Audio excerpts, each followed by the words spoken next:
Hi, Simon. So lovely to see you. Thank you for joining me. Can I ask you for your full name and your title, please? Good morning to you, Lauren. A pleasure to join you on a lovely sunny Thursday in April. My full name is Simon Esner. And what was the other question? And what is your title? My title currently is I'm Executive Director for WSH Limited. WSH is Westbury Street Holdings, which is the holding company for a series of brands. Some are on the high street, such as Benugo and Searcy's. Some are within client locations, such as Baxter Story. And then we have educational brands, both in the state and indeed the private sector, and a range of other businesses. Amazing. And who is the leader that has inspired you the most? Wow. So there are some historical figures, and there's a lot of reasoning behind it. And I guess those that may or may not be looking at this or listening to this will get bored if I went into every person I've ever thought. But I think for me, from a historical perspective, there are two or three that really have always driven how I've carried my life, and maybe I can talk about that a bit later. But I did when I was at school, I hated school, absolutely hated school. But one of the lessons we had, history lessons, was actually about the American Civil Rights Movement. And I learned, and it captured my attention, and I learned about Dr. Martin Luther King. And it kind of stayed with me and has for until this very, very day. Absolutely true. His most famous work, I Have a Dream speech, that everybody who's ever read any history or has any interest in human rights will know that body of work. And he delivered that in 1963, so kind of a year after I was born. And he spoke about really everybody working together to defeat segregation and to defeat racism. Now, obviously, we all know, and you've only got to look at the news this week, this struggle and this fight continues globally today. However, eternal optimist, absolutely do believe through collaboration, communication, we can actually eradicate all forms of discrimination. And I do mean all forms. And again, I'll come onto that in a moment. But I just think, if you think of at the moment, one of the biggest areas for me in life is how we look after those that are less able-bodied. And that, of course, this is a segregation. This is a discrimination if we don't care and look after and give thought to that. And I think I've seen in my own lifetime the change to how now building environments have become more inclusive. It's not perfect. Transport has become a little easier for less able-bodied. And as I always say to people, some of the disabilities in life are not always visible, and so it really is important that we keep striving and working. And I think Martin Luther King, for me, was one of those people that really pushed that agenda, and it continues to be pushed in racism, segregation, etc.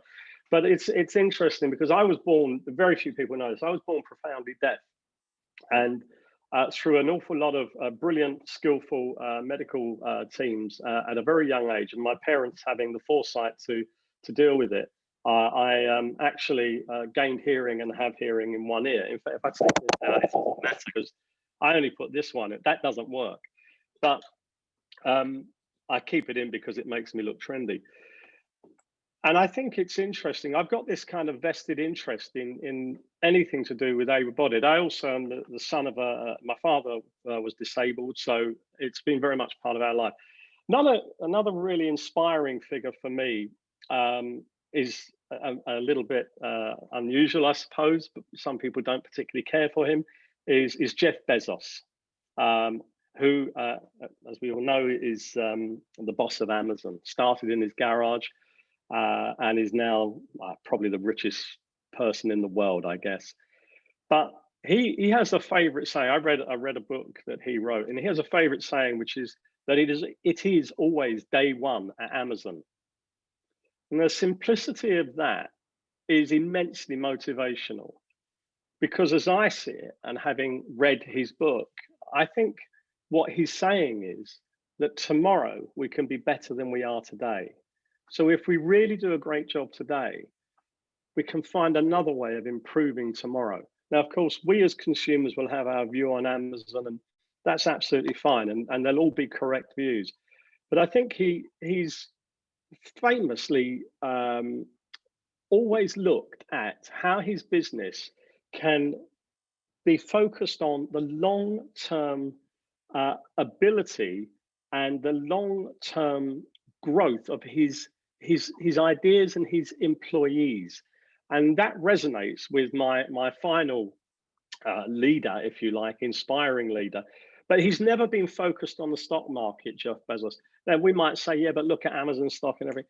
But actually, when you get behind the guy and you read about him and you read his own words, he's always been focused on, let's be better today than we can be yesterday, and let's be better tomorrow than we were today. And I just love that. However, I would say that work in business, the leader that's inspired me and driven me to be better, and supported me when I've made errors, and I've made a lot, supported me when I've failed, and I've done that a few times, and most recently and topically supported me when health hasn't been that great. And that is Alistair Story, OBE. He would hate that I've announced the OBE bit because he's extremely quiet about that. He's likes to hide his light under a bushel. But I met Alistair over 23 years ago, and his belief then, and still continues, was to create a sustainable, dynamic, honest business with amazing teams who respected their customers, their suppliers, their colleagues, and the environment. And those key pillars really guided my own success. And by having the opportunity to learn at really close quarters how to get the very, very best out of our teams, so that each and every customer is delighted at how, by understanding where our food comes from, how our food is grown, how the animal husbandry, how it's prepared, how it gets delivered, translates to a joyful hospitality environment. To my mind, no other hospitality leader illustrates the maxim of hands in the flour. Often we talk about leaders that have their hands in the flour, meaning they're in there, they're doing it. But actually, genuinely, Alistair does. And it's a skill and a talent I've watched that has inspired me for over two decades. And what is the greatest learning that you've had in your career so far? Oh, blimey. Greatest learning. Well, the quick one is wear comfortable shoes in the kitchen. But anyway, I've been super lucky. I mean, really, I cannot express, and I know I've had other colleagues in the industry who very kindly interviewed me for various things over many years. Indeed, EP some years ago, and I think they said to me at the time, "Stop saying you're lucky." Well, I am lucky. I'm very lucky. I've got a brilliant family. I've got a fantastic career, and I have. I'm sitting here. I'm healthy. I'm well. I've got food in the cupboard, and I'm a very lucky guy. But I've worked with some great mentors in my time, and one is a beautiful, wonderful gentleman called Mr. John Simons, Symonds. Actually, his son Matt is MD of CH and Co. So I knew Matt when Matt was in short trousers. This is a long time ago. But John was the founder of a boutique food service company, which was called Hallmark Executive Catering. It doesn't exist any longer. It was eventually sold to High Table. That doesn't exist any longer. Now called Elior. I think they went through an iteration of being called Avenance as well. But John took me on from my background of the kitchen, hotels, and restaurants, and he saw something in me. He taught me so much, his patience and dedication. I can never repay it, really. I remember at my 50th birthday, he was my guest of honor, and I embarrassed him terribly in front of everybody because he just created the opportunities for me to find the right path, and I owe him so much, and he knows that. I've told him personally many times. But the best lesson in my career he taught me, and he said, Really simple 3 words. Make thinking time. Really simple. But in essence, if you take time to reflect on what you've written or about to write, what you're about to say, the journey you're about to embark on, actually, it doesn't necessarily mean you won't make mistakes, but it means you've fully committed to it and you believe in it, and there's an honesty to it and an authenticity to it. And it's that simple thinking time that really just tells yourself, and then those that are the recipient of maybe a proposal you've written or a meal you've created, that you've really considered. And I think that's important. And what's the greatest success in your career so far? Well, hmm. I mean, obviously, I've got the family. So my kids, I'm about to become a granddad. So that's great. That's a great success to have that legacy. Um, I think if I can look at, let me put it to you like this. My greatest success came out of failure.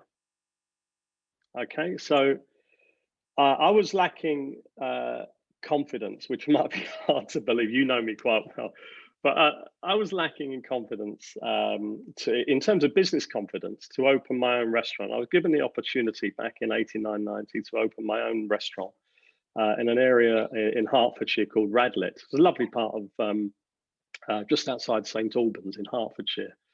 But I did not have the confidence to do the business side of it. Put me in the kitchen, working with suppliers, food and beverage, all of that, absolutely comfortable. I was in really, that was my comfort zone. So I had a chap who I thought was a friend, ultimately turned out not to be. But we had the business. Without going into all the details, I thought that he could deal with the front of house and the banking and all of those sorts of things, and I'll do the rest. Sadly, without going, as I say, with all the details, the so-called friend caused near financial ruin for me. Thankfully, so that's the failure. Thankfully, my father-in-law stepped in, and he's a very proficient, successful business gentleman in the world of hospitality, now retired, but some years ago. And he effectively recognized that I needed to gain confidence in what he knew I could do. So he reorganized the complete systems, and then with a lot of patience, understanding, and clarity, he mentored me through the important bookwork, payroll, and all the fiscal elements that really generated the confidence in me to continue and grow the restaurant to the success that we enjoyed. And it was hugely successful. In fact, my daughter's very first solid meal was sitting on the table in the restaurant, so that was great. But as I say, pure success without my kids and my family, which I consider to be my greatest success. I suppose is also being part of WSH. The successes within WSH are too numerous to mention. However, a couple of moments of specific pride for me are when we, as a really, really small, super enthusiastic team, we won our first big contract. And I don't think this is letting any sort of state secrets out of the bag. It's well publicized in trade press many years ago. We secured the contract for Barclays Bank in Canary Wharf. It was their brand new building, One Churchill Place. And this was a pivotal moment for our business, and engendered a paradigm shift in that it bred positive collaborative approach that permeated through the whole team. And we seem to hit a magnificent growth point from that moment onwards. And I believe, due to the size, the complexity of that bid and putting it all together, and all that went into securing that significant contract, we developed into a cohesive team that completely understood that as a group, we were stronger than just one. And it also, for me, illustrated the fine margins between success and failure. Now, I'm not sure you believe in it, but if you do, what is your greatest failure? Apart from nearly having financial ruin in a restaurant, which was pretty bad, I, my greatest failure. My greatest failure is not. My greatest failure is I have what many people have, and that is imposter syndrome. I have it in bucket loads. And I know, again, I've said it, you've known me a while, and many of your colleagues at EP have known me even longer.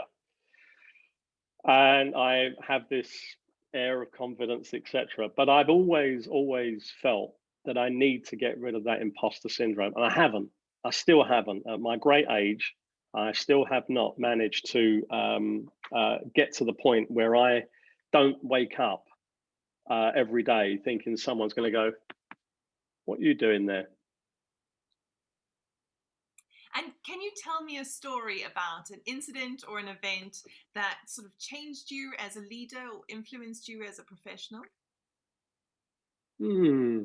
Well, I touched on, I guess, changed me, developed me, helped me to become, the success that I had is a quick example. My father, as I said before, was disabled, and his approach to life and how to deal with disability gave me and my brother personal lessons on how to really appreciate when one is able-bodied, how different life can be for those that aren't. My father never ever once brought to attention the difficulties um, of his disability to gain favor or advantage.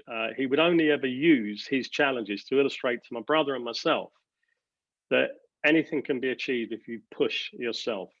And sadly, we lost my father too many years ago. In fact, I'm now the age that my dad was when he passed, so it's quite prolific. But prophetic. Sorry, he taught both my brother and myself that it's that push through, and I really do think the other person is one of confidence and aspiration, enthusiasm and hope, and that is, as I say, over now 23 years ago. First met with Alistair Story, and we were sitting at Leonardo's Coffee Bar, which is in Victoria Street, not far from Westminster Abbey. And we were going to a meeting. I can't remember where, but I just remember it was Leonardo's Coffee Bar. Alistair loves coffee. I do too. So we'd stop for a coffee on the way to this meeting. It could have been after the meeting. I can't remember exact details, but we were a very young company then. And Alistair said to me, "So where do you think our business could go in terms of turnover ultimately?" So I sort of thought to myself, well, this is the boss. I'm the guy responsible for selling. That's my job. I've got to be optimistic. I've got to be bullish. Forget that imposter syndrome. I've got to push on. So I said, "Oh, perhaps 100 million." And this is 22 years ago. And be honest, 100 million in today's money, 100 million is a lot of cash, but it was even more money then. And he looked at me and he went, and I won't do his accent. I wouldn't be so discourteous to try and do an Aberdonian accent. But he looked at me and he went, "I'm kind of thinking more like 1 billion." Now, of course, I didn't say anything to him at the time, but I thought to myself, he is a little unhinged. Clearly, I was wrong, because working at close quarters with possibly one of the most inspirational business leaders I've had the gift and privilege to work through, you really do understand how teams can work together as a cohesive unit, delight the customers. And pre-COVID, of course, his 1 billion was achieved. So I was wrong, but it was aspirational and still continues to be so. And if you could, what advice would you give your 18-year-old self now? It's a long time ago. Uh, yeah, I, gue- I guess I'd tell myself to have more confidence, to believe that you can do it, without the fear of failing, despite having a dad that showed me you can achieve anything. But that was about physicality. I guess the emotional side of business side, the brain side of it. I've always maintained I'm not the sharpest tool in the box, but I guess, yeah, I think I would tell myself, my young 18-year-old, be confident that you can do it, and you will find people that will want to teach you and help you and guide you. So I'd probably say that, and I'd also say, actually, I've just remembered another one. I'd probably say to myself at 18, why don't you go and take that job you've just been offered in the Caribbean? And I didn't. I didn't because I had another job in London which paid a little bit more. But I was just thinking about that now, and I'm thinking, God, that might have been fun at 18, but I've no regrets. But I can look back on my career and say that I have been blessed and so lucky to work with some of the most fantastic people. I've had four amazing business mentors. I've mentioned two already, John and of course Alistair. On a personal note, I could never have believed that I've been so lucky to have a terrific family, superbly skilled and proficient in the areas that they've chose to drive their careers in. So I'd probably say, don't worry, push on through. Amazing. Thank you so much, Simon.